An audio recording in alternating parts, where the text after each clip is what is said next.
Ok, vamos lá. Se a gente parar para pensar nisso, de um lado a gente tem o cérebro, um órgão físico, sabe, neurônios disparando, pura biologia. O hardware. Exato, o hardware.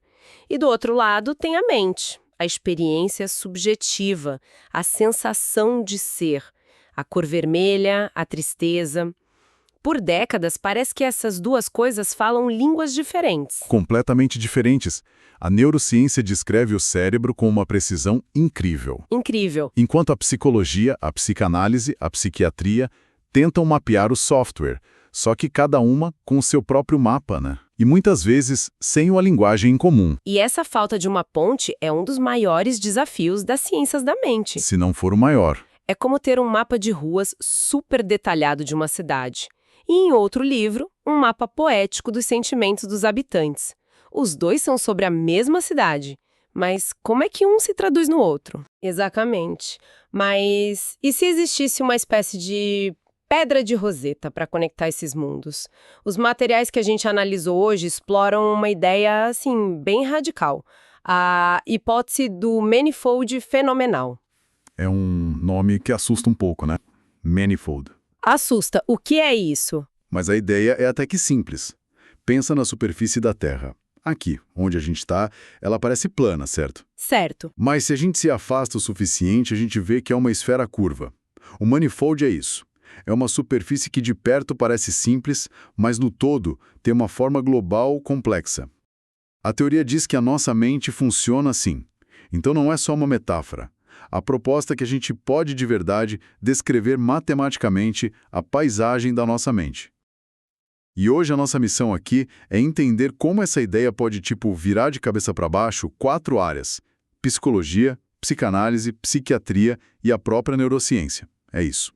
A gente vai tentar sair daquela ideia de fazer lista de sintoma para literalmente mapear o terreno da experiência humana. Vamos começar então pela psicologia. Hoje, quando a gente fala de personalidade, o que vem na cabeça? Geralmente, listas, né? Os Big Five. Extrovertido, neurótico. É como descrever um país listando as 5 maiores cidades. É útil, mas não te diz nada sobre o relevo, o clima, as estradas. Isso. E as emoções? São tratadas como estados. Feliz, triste, com raiva, como se fossem caixinhas separadas. Exato. E o paradigma do manifold propõe algo muito mais dinâmico. Em vez de uma lista, a personalidade seria a topologia, ou seja, a forma geral, de uma paisagem mental. Uma paisagem, com vales e montanhas. Exatamente. Pense num terreno. Os vales fundos são os nossos hábitos, os caminhos que a gente percorre sempre, o piloto automático. As montanhas são os desafios, os pensamentos difíceis, as novas possibilidades. E a nossa atenção, onde ela entra nesse mapa? A atenção seria a água que flui por esse terreno. Ela sempre busca o caminho de menor resistência, sabe? Escorrendo para os vales mais fundos, que são os nossos hábitos. É por isso que é tão difícil mudar. Exige um esforço enorme para bombear essa água para fora do vale e fazê-la subir uma montanha. Elas deixam de ser aquelas caixinhas para virar o quê? Elas se tornam curvaturas ou trajetórias nesse espaço. Uma depressão, por exemplo, não é mais um estado de tristeza. Ela passa a ser entendida como uma topologia. A forma do lugar. Isso. Um vale muito fundo, com paredes extremamente íngremes. Entendi. Isso explica aquela sensação de estar preso que as pessoas descrevem. A energia para escalar essa parede, para sair do buraco, é simplesmente grande demais. Essa é a implicação. A pergunta muda de o que a pessoa sente para qual é a energia necessária para mudar de trajetória nesse terreno. E a ansiedade? Poderia ser uma trajetória caótica, tipo uma bolinha de pinball pulando de pico em pico, sem estabilidade. Isso muda tudo para a terapia. A terapia deixa de ser só falar sobre problemas e vira um processo de engenharia de paisagem. É isso. Exato, uma espécie de remodelação do terreno. O objetivo seria suavizar as paredes dos vales, criar novos rios que levem a lugares mais interessantes, construir pontes. É uma mudança de uma descrição estática para uma dinâmica geométrica. Exatamente. Ok, remodelar o terreno que a gente conhece. Mas e as partes do mapa que a gente não conhece?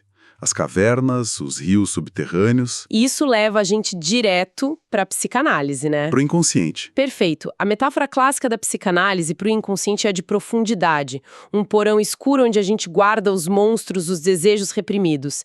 É uma imagem poderosa, mas Mas a topologia oferece algo diferente. Ele não estaria embaixo. Onde ele estaria? Na hipótese do Manifold, o inconsciente não está embaixo.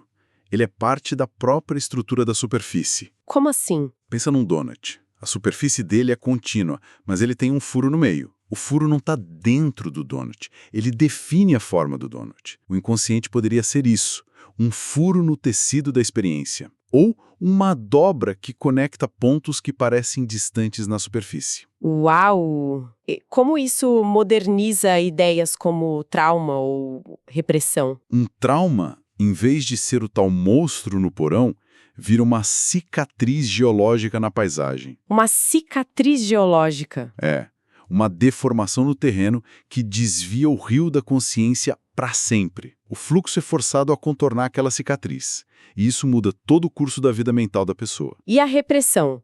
Não é mais uma força que empurra algo para baixo. Não necessariamente. Poderia ser um bloqueio topológico. Imagina uma região inteira do mapa que se tornou inacessível. Uma ilha isolada, sem pontes. A informação está lá, mas o resto da sua paisagem não consegue chegar. E mais curioso é que essa ideia de usar geometria na psique não é nova, né? De jeito nenhum. O psicanalista Jacques Lacan, lá nos anos 50, 60, já era obcecado por isso.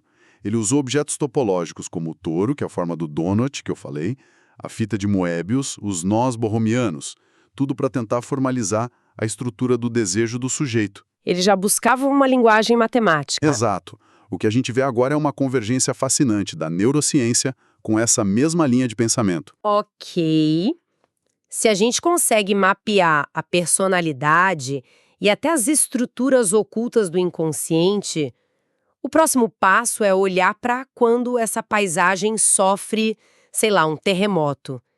E aí a gente entra na psiquiatria.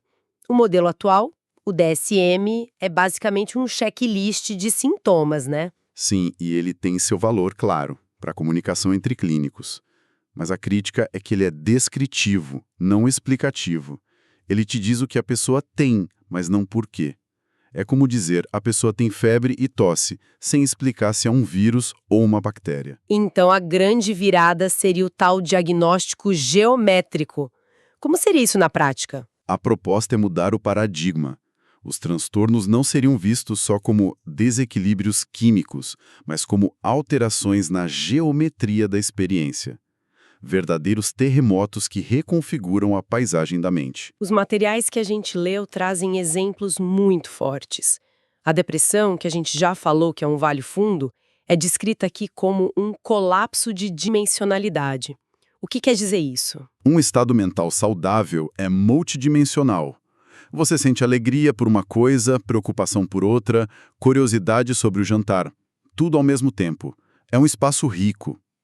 Na depressão, é como se esse espaço todo encolhesse para uma única linha reta e cinzenta. Nossa, não é só tristeza, é a perda da complexidade da experiência. O mundo fica, literalmente, chato, no sentido geométrico. Plano. Faz todo sentido. E a mania, o outro polo do bipolar? A mania seria uma aceleração de fluxo. A água no nosso terreno, o pensamento, fica tão rápido, tão torrencial, que não dá tempo de formar experiências estáveis. As ideias vêm e vão sem que nenhuma possa ser aprofundada. E a psicose?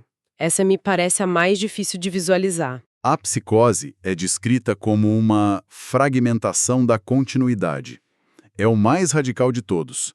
O próprio tecido da realidade se rasga. A paisagem se parte em ilhas desconectadas, sem pontes lógicas.